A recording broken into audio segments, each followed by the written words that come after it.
So hello everyone, आज मेरा interview था एक्साई एमबी का। तो भुवनेश्वर वाला जो कॉलेज है जेवियर का, उसका इंटरव्यू था 16 मार्च को। और पूरा एक्सपीरियंस आपके लिए लेके आ गया हूँ। ए टू जेड सब कुछ बताऊंगा कि क्या क्या चीज़ें मैंने आंसर करी, क्या क्वेश्चन पूछे गए, और आखिर में कुछ जनरल टिप्स भी दूंगा जो कि आप फॉलो करके आप अपना इंटरव्यू बेटर कर सकते हो। तो वीडियो स्टार्ट करने से पहले बस दो छोटी चीज़ें। मेरी जो एमबी के इंटरव्यू एक्सपीरियंस हुआ है इस ईयर, वो उसकी प्लेलिस्ट मैंने बना दी है, जिसका लिंक आपको डिस्क्रिप्शन बॉक्स में मिल जाएगा। और टेलीग्राम ग्रुप का लिंक भी आपको नीचे डिस्क्रिप्शन बॉक्स में, कमेंट बॉक्स में मिल जाएगा, जहाँ पे आप मुझसे सीधा इंटरेक्ट कर सकते हैं। ऑलरेडी 400 प्लस मेंबर्स ज्वाइन कर चुके हैं, आप भी उसे ज्वाइन कर सकते हैं। अब सीधे वीडियो पे आते हैं बिना टाइम वेस्ट किए। तो जो मेरा स्लॉट टाइम था वो था मेरा सुबह 9 से लेकर 11 बजे तक का, और जो कि पहले से आपको मेल में 1 महीने पहले बता दिया गया था, ठीक है। और एक दिन पहले जो मुझे कल मेल आया उसमें फिर वो स्पेसिफिक टाइमिंग बताते हैं। जैसे कि जो मेरा स्लॉट का टाइमिंग था वो था 9 से 11, जो कि 1 महीने पहले मालूम पड़ गया था। तो फिर वो एक दिन पहले ना, भुवनेश्वर वाले कॉलेज वाले क्या करते हैं कि वो एक दिन पहले आपको स्पेसिफिक बताते हैं कि कितने बजे आपका इंटरव्यू एक्सपेक्टेड है। तो 9 से 11 मेरा स्लॉट था सुबह का। उन्होंने उन्होंने कल जो मेल किया उसमें उन्होंने बताया कि आपका एक्सपेक्टेड इंटरव्यू टाइम 10:30 से लेकर 11 बजे के बीच में होगा। फिर इंटरव्यू की ड्यूरेशन मेरी काफ़ी शॉर्ट इंटरव्यू था। काफ़ी मत जल्दी सवाल किए उन्होंने, और एक rapid fire kind of interview था। तो ये लेस देन 7 मिनट्स चला, कि 7 मिनट भी नहीं चला था। और 3 मेल्स थे। तो जब वो ज्वाइन हुए, ग्रीटिंग्स एक्सचेंज हुई। और फिर सबसे पहले वो क्या करते हैं ना कि आपकी ग्रेजुएशन की परसेंटेज पूछते हैं, और फिर वो उसे क्रॉस वेरीफाई करते हैं, ये देखने के लिए कि आपने जो डेटा डाला है अपनी ग्रेजुएशन परसेंटेज का फॉर्म भरते वक्त, क्या आपने वो सही डाला है कि नहीं। तो उन्होंने मुझसे मेरी ग्रेजुएशन परसेंटेज पूछी। मैंने बताया कि सर मेरी सीजीपी इतनी थी, जो कि कन्वर्ट होकर मेरी ग्रेजुएशन परसेंटेज बनी 79.33। तो ये मैंने बता दिया। फिर उन्होंने पूछा कि आपने जॉब क्यों नहीं किया ग्रेजुएशन के बाद। फिर मैंने बताया कि सर मुझे लगा था कि मैं प्रिपरेशन उतनी अच्छी तरह कर नहीं पाऊंगा अगर मैं दोनों काम साथ में करने की कोशिश करूंगा, क्योंकि कैट और जेड की प्रिपरेशन इंटेंसिव आवर्स लेती है काफ़ी। तो फिर मैंने लेकिन उसके साथ यही बता दिया कि मैंने डिजिटल मार्केटिंग का कोर्स किया उस बीच में, और मैंने यूट्यूब चैनल भी स्टार्ट किया, और जिससे मैं हेल्प करने की कोशिश करता हूँ। तो ये सब मैंने बताया। फिर उनका अगला क्वेश्चन था कि आपकी कैट और जेड परसेंटाइल क्या थी। तो मैंने वो बता दी ऑनेस्टली, जो मेरी कैट की 97 थी और जेड की 96.29 थी, तो ये बता दी। उन्होंने पूछा कि आपके पास और कौन सी कॉलेजेस की कॉल्स हैं। तो ये इन्होंने पूछा। तो ये वाला क्वेश्चन में आपको हमेशा स्मार्ट रहना है। मैंने ये पहले भी किसी वीडियो में कहा था, बहुत ज़्यादा ऑनेस्ट नहीं रहना ये, और काफ़ी मतलब स्मार्टली आंसर करना है इसे। इतना ऑनेस्ट नहीं रहना कि आपका इंटरव्यू को नेगेटिव वो इफेक्ट करे। तो मैंने कुछ 2-3 कॉलेजेस के नाम लिए। मैंने कहा कि मेरी ये कॉल है, और वो उन्होंने कहा ओके। हाँ, पर वो उन कॉलेजेस का नाम जरूर लीजिए करिए जो कि वो एक्सपेक्ट कर रहे होंगे कि यार अगर इसकी जेड में इतने, कैट में इतने, तो इसे ये वाली कॉलेज की कॉल तो होगी। तो उन कॉलेज जैसे जैसे मैंने बताया था मेरे कैट में 97 है। तो अगर अब मैं 97 बोल के आई एम कैप का नाम नहीं लूंगा तो फिर वो समझ जाएंगे झूठ बोल रहा है। तो अब जो परसेंटेज बता दो ना, तो फिर यही ध्यान रखो कि फिर कॉलेजेस वो वाले तो बताओ ही जो कि उन्हें पता है कि इस घर से तो कॉल आई होगी। फिर उन्होंने पूछा कि आपके कितने सब्सक्राइबर्स हैं यूट्यूब पे, और क्या चैनल मोनेटाइज हो गया है। तो मैंने ये सब बता दिया। मैंने कहा नहीं सर, अभी मोनेटाइज नहीं है। और सब्सक्राइबर कितने हैं वो बता दिया। फिर वो पूछते हैं कि फिर उन्होंने मुझसे पूछा कि मोनेटाइजेशन क्राइटेरिया क्या होता है यूट्यूब का। तो वो जो 2 कंडीशन होती है मैंने वो बता दी उन्हें। मैंने कहा ओके। फिर वो पूछते हैं कि आपका फेवरेट। तो मैंने जैसे कह रहा हूँ ना मैंने, कि काफ़ी रैपिड फायर हुआ है, काफ़ी जल्दी जल्दी उन्होंने सवाल किए, और मैंने आंसर करता गया, और विद इन 6-7 मिनट्स खत्म हो गया था। उन्होंने अगला क्वेश्चन पूछा था कि आपका फेवरेट सब्जेक्ट कौन सा है। मैंने कहा ई मार्केटिंग है सर। फिर वो पूछते हैं ये क्या होता है। फिर मैंने वो एक्सप्लेन करके बता दिया, तो वो भी कन्विंस थे उस आंसर से। तो उसमें मैंने जो अपना आंसर दिया ना ई मार्केटिंग, उसमें मैंने एसईओ यूज़ किया। जो ई मार्केटिंग, डिजिटल मार्केटिंग में इन्वॉल्व है वो जानते होंगे। एसईओ यानी सर्च इंजन ऑप्टिमाइजेशन होता है। तो उन्होंने पूछा एसईओ करते कैसे हैं। तो उसे मैंने on page SEO, of page SEO करके एक्सप्लेन कर दिया उसे। तो वो उसे कन्विंस थे। फिर वो पूछते हैं कि आपको पता कैसे चलता है। तो ये बेसिकली वो क्या कर रहे थे ना, आपके पिछले क्वेश्चन के आंसर में से अगला क्वेश्चन अपना निकाल रहे थे। फिर उन्होंने पूछा कि आपको पता कैसे चलता है कि कौन सा कीवर्ड है जो लोग ज़्यादा टाइप कर रहे हैं सर्च करते वक्त। तो मैंने बताया कि सर उसके लिए हम कुछ टूल्स यूज़ करते हैं, जैसे Google keyword planner, keywordtool.io, kwfinder.com। तो ये सब मतलब जिन्होंने डिजिटल मार्केटिंग किया उन्हें पता होगा। तो ये सब टूल्स होते हैं। तो ये मैंने एक्सप्लेन कर दिए। तो वो उससे भी कन्विंस लगे। फिर वो पूछते हैं कि आपकी हॉबीज़ क्या हैं। तो मैंने अपनी हॉबीज़ बताई, तो जिसमें यूट्यूब का ही मैं नाम लिया। फिर वो पूछते हैं कि आप किस तरह कंटेंट बनाते हो यूट्यूब पे, कैसे आप लोगों की हेल्प करते हो। तो मैंने बताया कि सर मैंने बताया वो सब कि सर मेरे पहले अटेम्प्ट में जेट में 35 थे, सेकेंड में 55 थे, फिर थर्ड अटेम्प्ट में मेरे 96 ये आए हैं। तो मैंने पहले जो मैं गलतियाँ कर रहा था, और फिर मैंने अब जो गलतियाँ उसको सुधार के अब मैंने जो किया, तो ये मैं 35 से 96 तक कैसे पहुंचा, तो ये सब मैं बताता हूँ ताकि एस्पिरेंट्स वो गलती ना करें जो मैंने किया, जो कि मैं जेनुअनली भी करने की कोशिश करता हूँ। तो मैंने इस तरह से एक्सप्लेन किया, तो वो उससे कन्विंस लगे आंसर से। हाँ, फिर उन्होंने एक और बात कही थी कि अच्छा तो आपका कंटेंट क्या मोटिवेशनल है? तो मैंने कहा नहीं सर, मोटिवेशनल उतना नहीं है, स्ट्रेटेजी वाइज ज़्यादा है कि क्या स्ट्रेटेजीज आप अडॉप्ट करनी चाहिए अच्छा स्कोर करने के लिए। उन्होंने कहा ओके। फिर उन्होंने अकैड्स में सवाल पूछा, काफ़ी बेसिक अकाउंटिंग क्वेश्चन। उन्होंने पूछा कि गोल्डन रूल्स ऑफ अकाउंटिंग क्या होते हैं।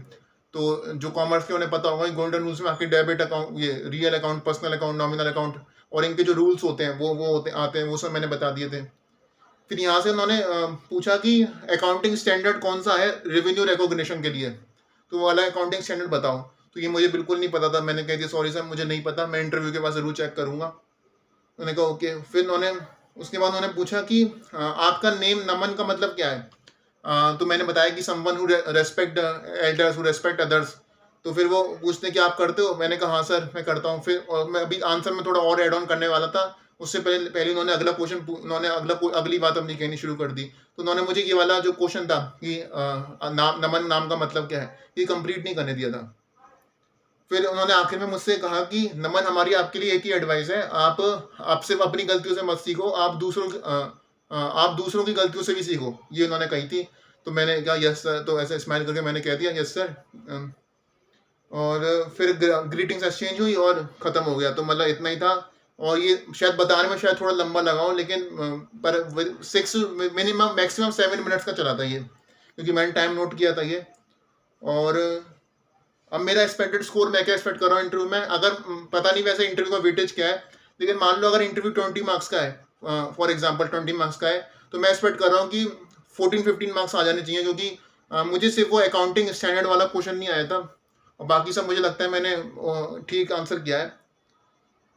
अब इसके आते हैं कि क्या टिप्स होनी चाहिए। अब ये आपके लिए काफ़ी इंपॉर्टेंट बात है कि क्या जनरल टिप्स आपको ध्यान में रखनी है। और अगर आप हर वीडियो, मेरा एक्सपीरियंस की वीडियो सुनो, तो उसमें मैं कुछ आखिर में ज़रूर चीज़ें बताता हूँ जो कि मैं ऑब्जर्व कर रहा हूँ औरों के इंटरव्यू एक्सपीरियंस पढ़ के या खुद के इंटरव्यूज से। तो जो मुझे चीज़ें लगती है वो मैं आखिर में ज़रूर बताता हूँ। और अब और भी जो टिप्स मैंने दिए हैं पिछले इंटरव्यूज़ में, वो भी जाकर ज़रूर सुनिए, आपकी काफ़ी हेल्प होगी।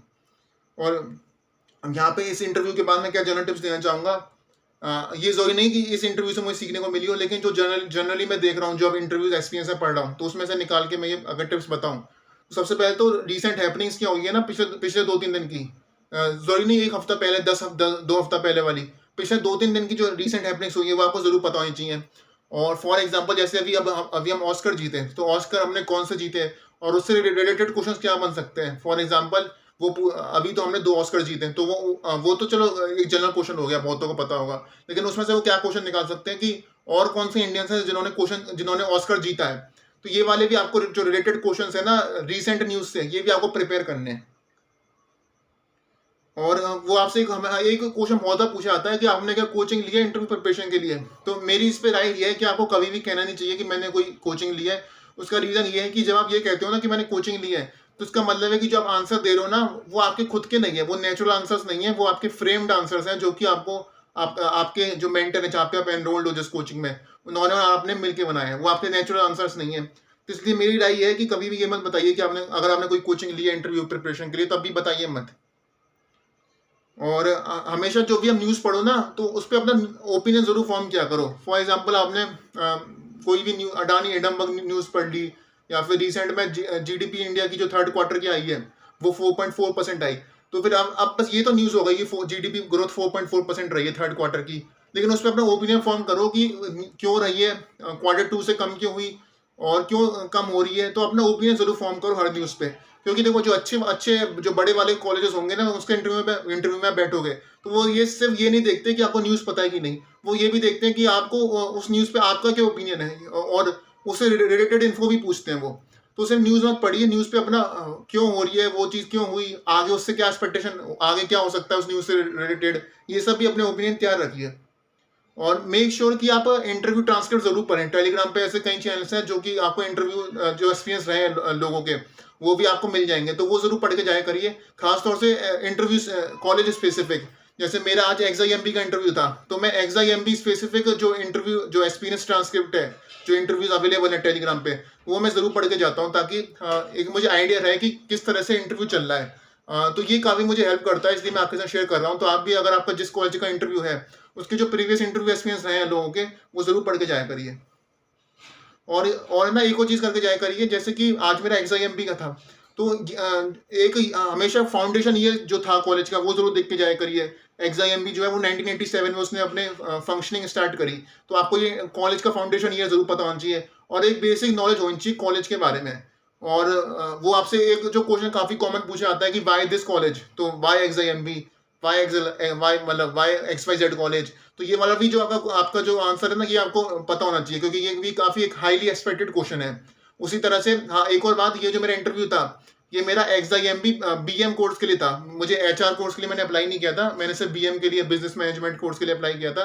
तो ये वाला मेरा जो एक्सपीरियंस मैंने बताया, ये एग्ज़ाम बीएम कोर्स के लिए बताया है। तो एक और जो क्वेश्चन वो पूछ सकते हैं कि व्हाई बीएम? तो ये वाला कोर्स आप क्यों करना चाह रहे हो?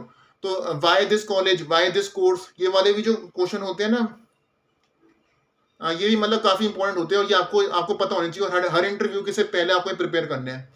तो हाँ, बस ये इंटरव्यू एक्सपीरियंस में मैंने पूरा आपके साथ शेयर किया और पूरा A to Z सब कुछ बताया कि जो मुझसे पूछा गया।